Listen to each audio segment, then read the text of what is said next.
Hi, this is Vinnie Appice from Today, Heaven and Hell, Black Sabbath, Dio, and you're watching CMS TV. It is your classic metal show right here on the classicmetalshow.com. That, of course, is Dokken from their Under Lock and Key release with Lightning Strikes Again. That one going out to Eddie Rocks.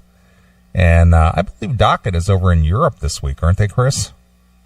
I have no idea. Are they? I think they are. I think they're over there this week, and then they're coming in for the Loudon Lima show. Awesome.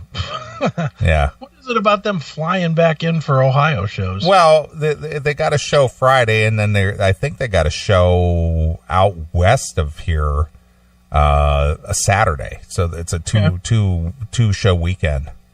Okay.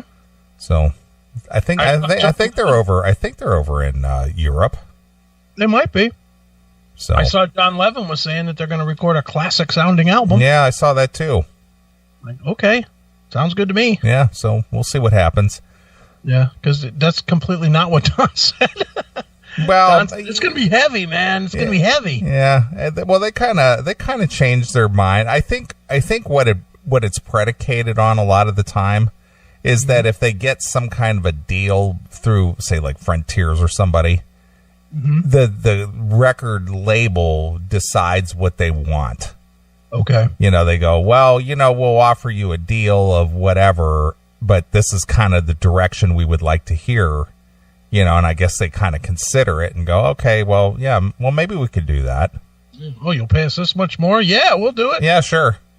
And it's not like there's a lot of money in the record deals, because I think it's like $20,000. Yeah, and you take 10 of that out to record it, right? Yeah, exactly. So there isn't like a lot of money involved. Yeah. And then, of course, once they put the record out, chances of them ever seeing any kind of royalties or any kind of residuals from that, next to none. But you don't think with Eddie Trunk playing their stuff that they're going to get a bunch of money? I don't think so. No. I don't think so. You don't think that Sirius XM money is going to fund them for years? No, I don't even think that Spotify money is going to, What about those Pandora plays? YouTube? I'm afraid not. Oh, man. Well, that sucks. Yeah. All right, I got a follow-up story here from something we did last week. Okay. We had we talked about Rex Brown being a little bit regretful about some of the things that he wrote in his book. Okay. And apparently Vinnie Paul slams Rex Brown's book as a bunch of mythology. Okay. So now Vinnie chimes in. Of course he does. Yeah. But I'm looking at these photos, and Vince looks kind of like he always has. Yeah. But this Rex, something happened to that guy. Being a douche took its toll. I don't know what it is, but the guy just looks like an old crackhead. I said that last week, but he does. He just looks like an old crackhead. He looks like the guy in the pictures, in the paintings that you always saw holding the pitchfork. Yeah, exactly. With his old wife. He looks like that guy. Yeah, seriously. Well, anyway, Vinnie Paul Abbott has slammed Rex Brown's memoir as a bunch of mythology and has once again ruled out the possibility of any kind of reunion of the surviving Pantera members. Well, that's good. Well, if they did something like that, and I know that you're totally against that. Hate it. Would not want him to do it. I'd go. I won't lie. I would definitely go. But I'm not for it. Without Dimebag, it's a waste of time. Yeah, it's not Pantera, but if they were to do like a one-off, like for a charity event or like say a Rock and Roll Hall of Fame induction or something like that. Yeah. Okay. Who would you like to see on guitar? Well, it would be Zach. Zach's the only guy. I mean, who else would you put in there? Well, I don't know. I'm asking your opinion. Yeah, he's the only guy that was like, really the only two guys would be Zach or Scott Ian. And Ian is such a bore. Those were his boys. Those were Dime's boys. Okay. Were those two guys. And Zach at least would be fun. Where Scott Ian would be like, just a boring fuck. Yeah. So I guess it would have to be Zach. And he would do it. There's no question. He would jump at the chance to do it. But, Sure. It just, I hope they don't. Yeah. I really do. Well, apparently, former Pantera and current Hell Yeah drummer made his comments Wednesday, that is July 12th, during an in-studio appearance on the Eddie Trunk Show. Rover's Morning Glory show. Oh, good. Ugh. That guy's still out there? Cleveland always supported that douche. Oh, my God. That guy, he's got the worst show. He's not real good, but Cleveland loves him. I've never understood it. I had to deal with his fucking assholishness when I was at 92.3 and he was at 92.3. And it wasn't so much him. It was the guy Dieter that was an absolute cunt. But all those guys, except for the girl, Doogie, were kind of dicky. Yeah. Doogie was a sweetheart. She was so nice to me. Sure. And the funny thing is she had the word, she had the name that kind of denoted everybody else, douchey. Mm-hmm. Yeah. Well, anyway, apparently Vince was in Cleveland. Right. And it says it's a syndicated radio show. Where is he syndicated? Probably like one other city, like Rochester or something. Okay. Nowhere big. Yeah, I remember when New York City. He's probably in like Rochester and Butte, Montana, or somewhere. Yeah. Well, when Howard Stern left the air and they were looking for new hosts around the whole network, Adam Carolla got a shot in a few markets. Of course, David Lee Roth got a shot in a few markets, and then they expanded this Rover's Morning Glory to the Chicago and St. Louis market, and that fell extremely flat. What, you guys didn't like him in Chicago? No, he died out within weeks. What? Yes. You're kidding. I tried to listen to it. It was terrible. All right, here's the stations. You ready? Yeah, go ahead. He's on Cleveland, WMMS. And then he's in Rochester on 94.1 The Zone. Isn't that where Brother Wheeze used to be? Might be, I don't know. That's where Opie got his start, right? With Brother Wheeze. 94.1 The Zone? I don't know if I've ever even heard of that station. Maybe, I don't know. 94.3 Real Radio in West Palm Beach, Florida. 101.3 The Brew in Grand Rapids, Michigan. So these are all off cities. 95.7 HD2 The Fox. HD2. So you have to have a special radio just to hear him in Louisville, Kentucky. Right. 92.5 KGB in Binghamton, New York. Okay, well, look at Nathan in Kentucky. What do you say? That's about what I was thinking. Yeah, exactly. Perfect. All right, go ahead. 94.9 The Rock in Williamsport, Pennsylvania.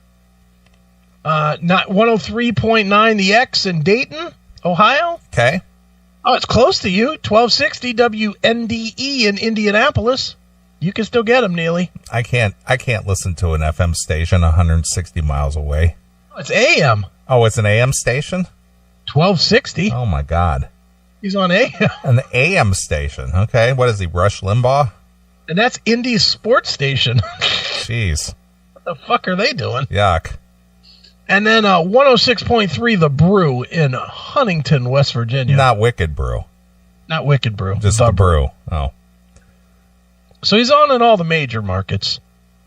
Well, Cleveland is about as close as he comes to a major market. What person goes, hey, man, tune in the brew? Yeah. Dude, what are you listening to? Dude, I got the brew on in my car. Yeah, dude, tune into the brew. I'm sure Rover's on, man. Yeah, man. That's a funny motherfucker. He does waiting by the phone in the morning. Yeah, he does the the hottie hookup. Right. Hooky hot up. It's a hooky hot up. The hottie hookup. Right. Ooh. Right. What's going on in your bedroom this morning? You know, I got this friend. Yeah. That's what used to drive me nuts about fucking Rover. is that motherfucker has more douchey friends than anybody on the planet. Yeah, I got this friend, and he met this girl, and they were at the bar. And my friend told me, it's like, none of that happened. You just made Hey, that up. metalheads! Tired of waiting for new episodes? Crave the real, raw, classic metal show? For just $4.99 a month, you can become a CMS VIP. You get every episode a full week early, completely uncensored, and 100% commercial-free. It's the only place to interact directly with the show, plus you score the Fast Pass, so your song requests get bumped straight to the head of the line on every live version. So what are you waiting for? Subscribe right now at classicmetalshow.locals.com and become a CMS VIP today. You know, I got this friend, and he was with his chick on the beach over at Edgewater Park, and his chick was on the rag, and she got her leg bit off by a shark. And it must have been because the shark smelled the blood from her period. What do you think about that, Dieter? Whatever, Rover. Ugh, fucking douchey show. Ugh, and Dieter's a dick. Yes. Oh, Absolutely the worst. yeah, horrible. All right. Well, getting back to this. Yeah. Asked about the way he was depicted in Brown's 2013 book, The Official Truth, 101 Proof, the inside story of Pantera, in which the former Pantera bassist referred to Vinnie as a strange person who was always about the party, but only got laid maybe 1 out of 10 times. The drummer said, "All I can say is that I referred to Philip Anselmo's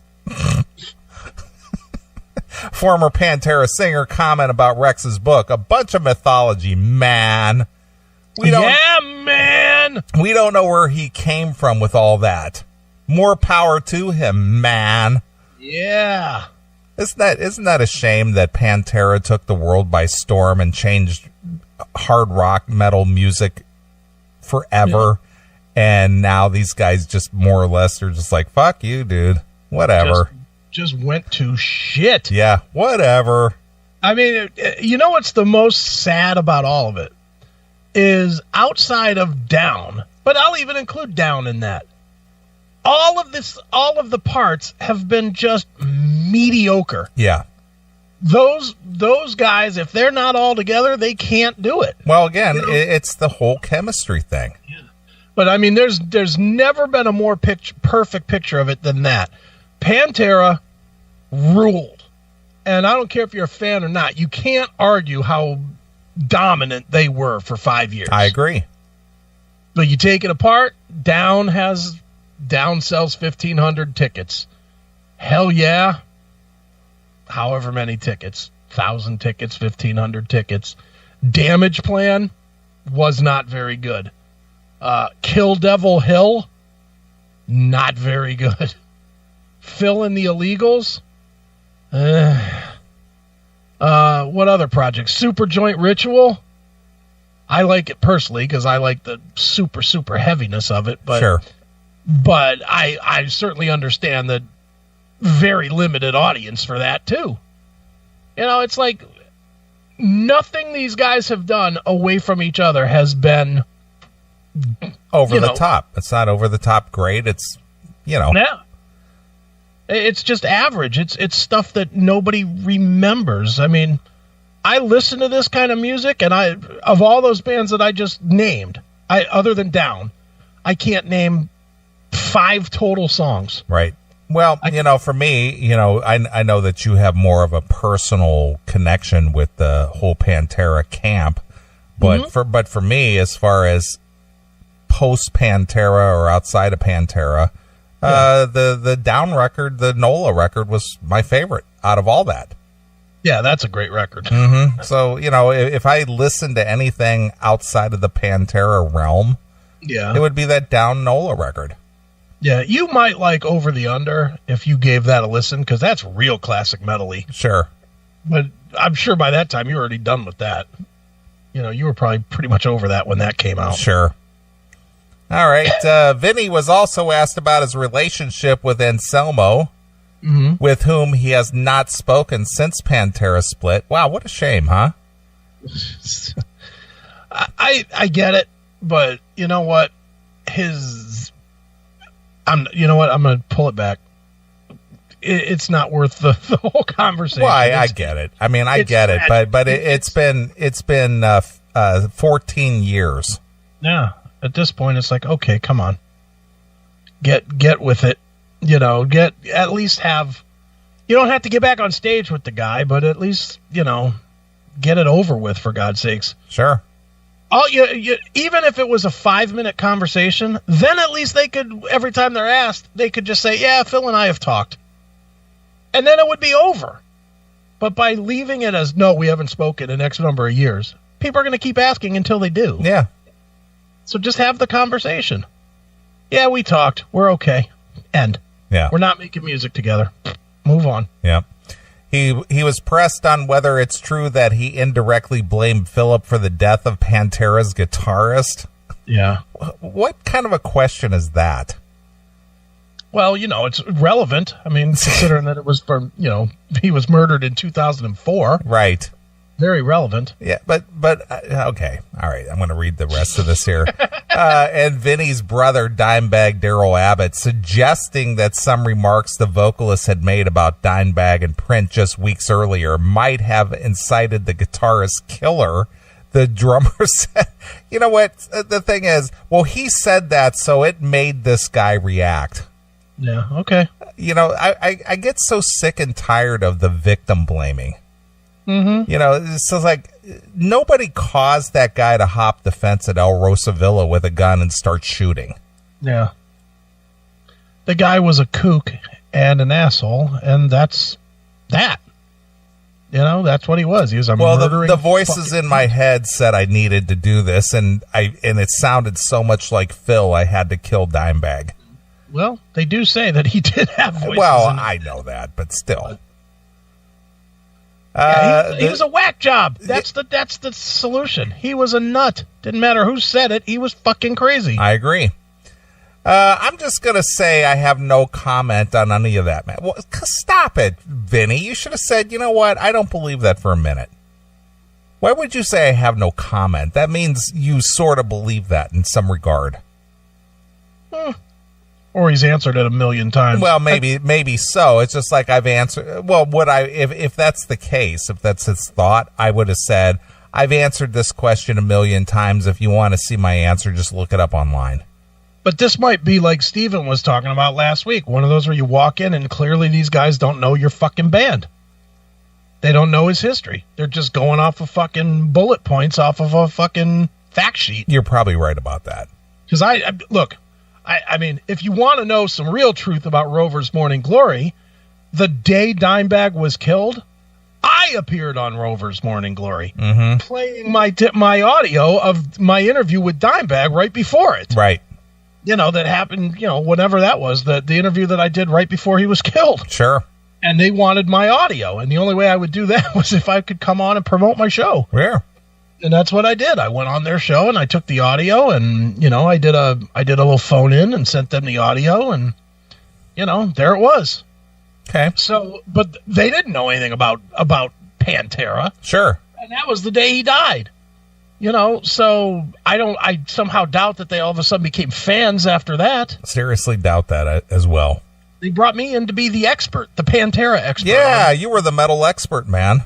I was on 92.3's morning show. And who knew you would be a part of the Mark and John legacy? Of course I would be. Why wouldn't I? We're all buds now. Now I can steal their stuff. Well, we are all buds now, strangely enough. Yeah. I still find that weird. Well, I do too. I still want to see this 4-way thing. Yeah, happen. I want to do the whole 4-way podcast. We got to make that happen. Yeah, we need to. I'll reach out to Mark and see what's up. Sure.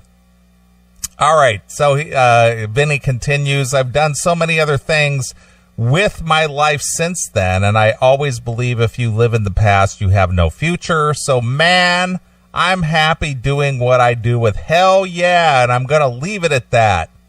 Yeah, which, by the way, there's still tickets available tonight over at the Hard Rock. Exactly. The House of Blues. Come and get some.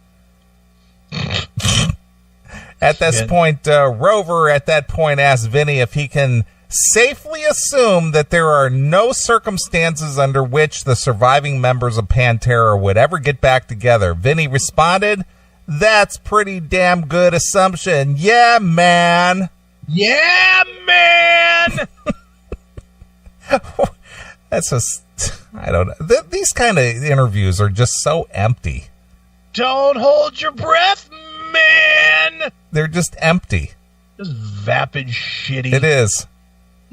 That's one of the reasons it's always fun when I do an interview with somebody that does a lot of interviews, and they say at the end, "That was really fun," or "That was the best," or whatever, because you just know that these guys deal with so many fucking stupid people. You know, I did an interview this week with John Conley, who's the guitar player for Seven Dust. Okay.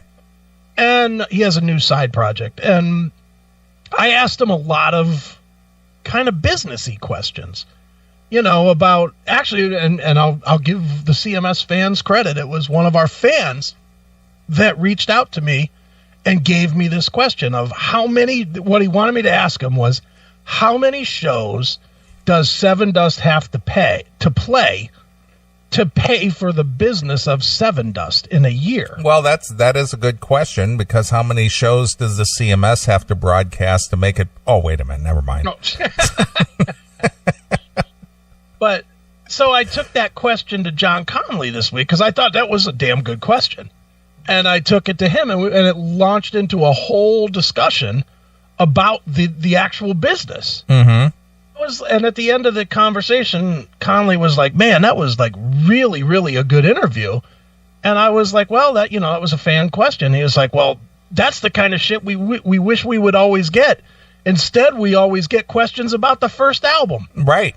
And it's like, dude, you guys have done like 10 albums since then. He's like, "Yeah, I know, but they still want to know about Bitch and, Too Close to Hate." It's like, it's got to be frustrating as hell. Seven Dust's been a band for 22 years or whatever at this point, and they're still getting questions about their debut album.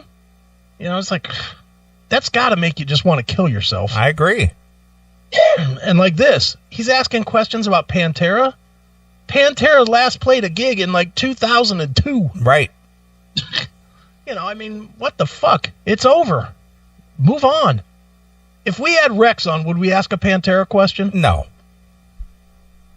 Just ask him why he's an asshole and then hang up on his answer. Well, obviously I interviewed Rex about a year ago or so. And you asked Pantera questions, but it's because it was a Pantera interview. Yeah, because it was about his book. Yeah. Yeah, but I didn't have... So what was it like playing with Dimebag, man? Yeah, man. Dude, what went on the bus after the gigs, man? Yeah, were there like hot chicks like in the bus? Did you do like wild stuff, man? Give me some of the dirt, man. that people don't know about. Yeah. Yuck. It's all about sex, drugs, and rock and roll, man. Did you not interview him, or did I interview him for Kill Devil Hill? I think you did.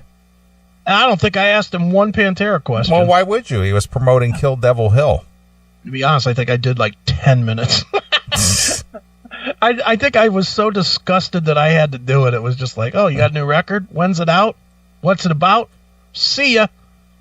Out." Thanks for calling, friend. Yeah, thanks a lot. We'll get some kind of blabbermouth love from this. Sure. And I didn't have to waste my fucking afternoon on you. Right.